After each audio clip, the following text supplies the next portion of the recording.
wana parokia ya Mtakatifu Salome, nafurahi kusali pamoja nanyi, na naomba nichukue fursa hii nikitambua kwamba bado tuko katika maadhimisho ya Pasaka, niwatakie wingi wa heri na baraka za Kristo mfufuka.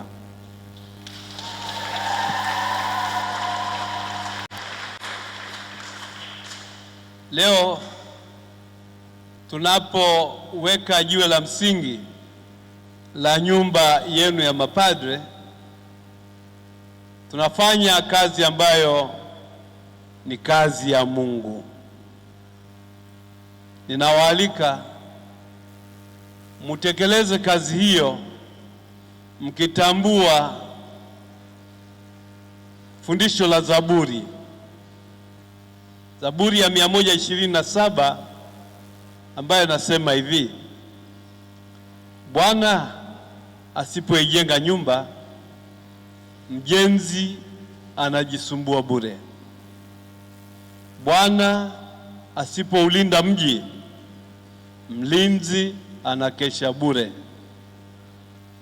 Basi kazi mnayoenda kuifanya, ifanyeni kama kazi ya Mungu. Na kama kazi ya Mungu inahitaji muwe na umoja, msipewe na figisu na vimalumbano. Hayo yanapoteza muda wa kazi ya Mungu. Kwa hiyo muwe na umoja, muwe na mshikamano, lakini pia muwe na ukarimu. Nyumba ya Mungu inajengwa kwa ukarimu wa watu wa Mungu,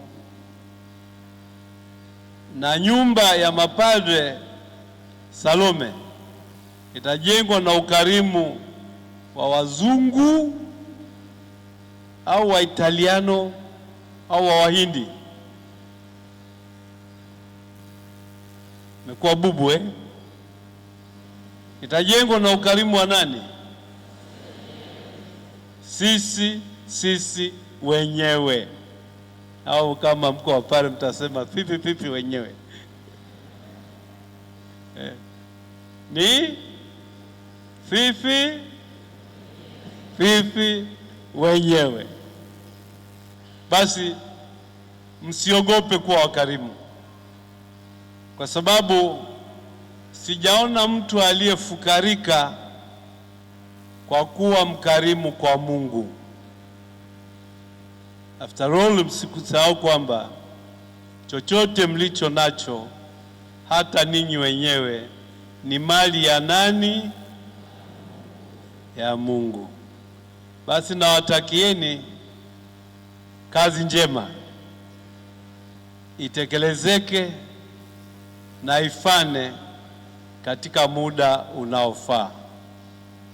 Amani ya Kristo iwe nanyi.